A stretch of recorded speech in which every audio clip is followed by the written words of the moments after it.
Hey Scott, Bounty Hunter Bootcamp. We're doing the vlog today. It's Wednesday. I want to talk to Ryan and Jay about being a team. You guys went to class together. Mm-hmm.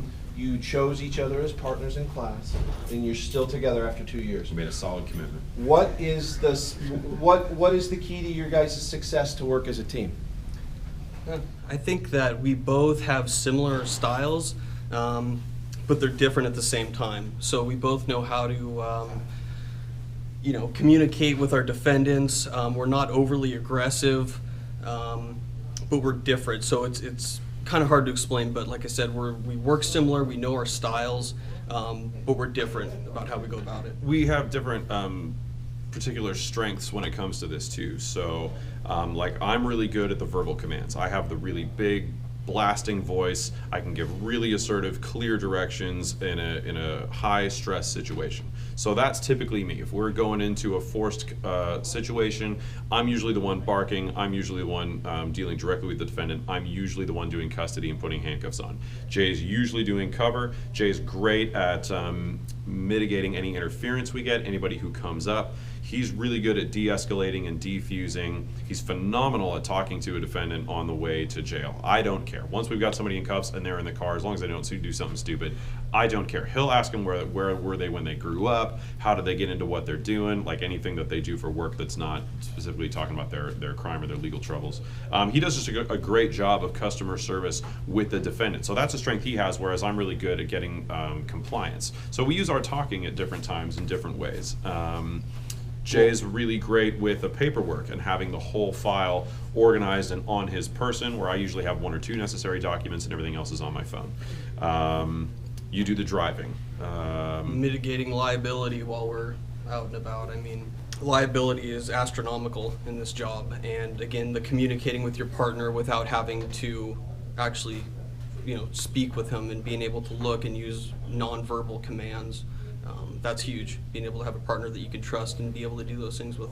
We also collaborate well together online. Like, we don't live near each other, and so a lot of times we're working independently, but we'll call each other up on the phone. We have a virtual office online. It's a cloud-based office, virtual space, so I can upload files or pictures or anything, and he can see them or print them or sign something, scan it, and re-upload it. We can upload our body camera footage to the same thing and study each other's camera angles, so I can see myself from his camera, he can see himself from my camera, because we upload those just to the same virtual office, cloud-based space. So that's really helpful. He's really great at doing the Google Street View and 360 satellite photos and stuff of houses that we're going to go to. I'm really good at the social media side and connecting who's related to who's in what picture with who, and piecing that all together. So we kind of know on the investigation side too. He's really good at surveillance. I'm really good at social media. He's really good at maps. I'm really good at GIS and Delve Point. So we kind of divvy up tasks that way too. I think as far as the chemistry and trusting each other, we went to the same class, got licensed almost at the same time, and kind of started together as rookies. We didn't have a 25-year vet that we were with in the field. And so we kind of talked about who was going to do what and kind of worked our way into a rhythm. He's also the radio guy. Like, you're really good with the radios. I'm good with other gear. But an important thing that I said to him early on when we were going to do our very first arrest, I said, if either of us is ever feeling any kind of hesitancy, if either of us is feeling trepidation or nervousness about going into a situation, we've got to be able to be honest with each other and say, hey, let's just take a minute. I need a minute. Because if we're going into a difficult, potentially emergency life or death situation, I've got to know that he's level-headed and is ready to make good decisions, and the reverse is true, or the reciprocal is true. So there were times, there was like the first arrest, we were going to get out of the car and go to the house we were sure our defendant was at, and we were getting ready. I was unbuckling my seatbelt, and I went, just give me a minute, and we just stopped and took a breath and resat and then went, all right, let's go. So having that rapport with each other and respecting each other to make sure that, you're good to go, no one's ever pressuring anyone. So what piece of advice do you have to others that are watching this, that are getting started and trying to find a partner or having a difficult time finding a partner? What advice or tip would you give people?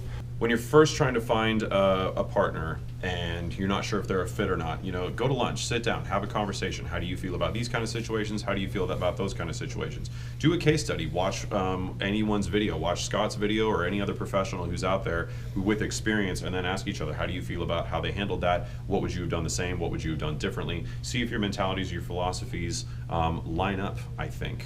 What about Jay? What does Jay think?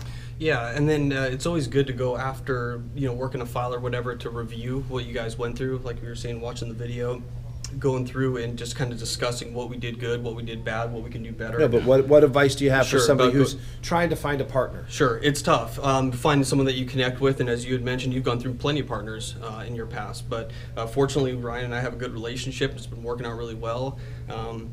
Again, you know, just keep networking with other agents and word of mouth, and yeah. I asked Scott specifically, who in my area do you think would be good for me to try and learn from? And he gave me the names of 2 agents specifically in my relative area, and I messaged both of those teams and said, I would go with you for free.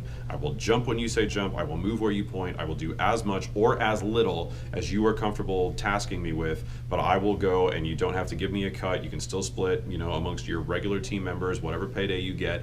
I just want the opportunity to apprentice with you and learn from you and see a case from beginning to end before I try to go out on my own. And a couple of those guys were gracious enough, kind of the network here of Bounty Hunter Bootcamp students that have gone through the class and graduated. They were kind enough to take me along and show me some ropes, and then we started approaching clients on our own and just exuded some professionalism. So do you think that there's been an advantage to you guys having gotten into the Bounty Hunter Bootcamp network? Absolutely. Absolutely. Well, preface that.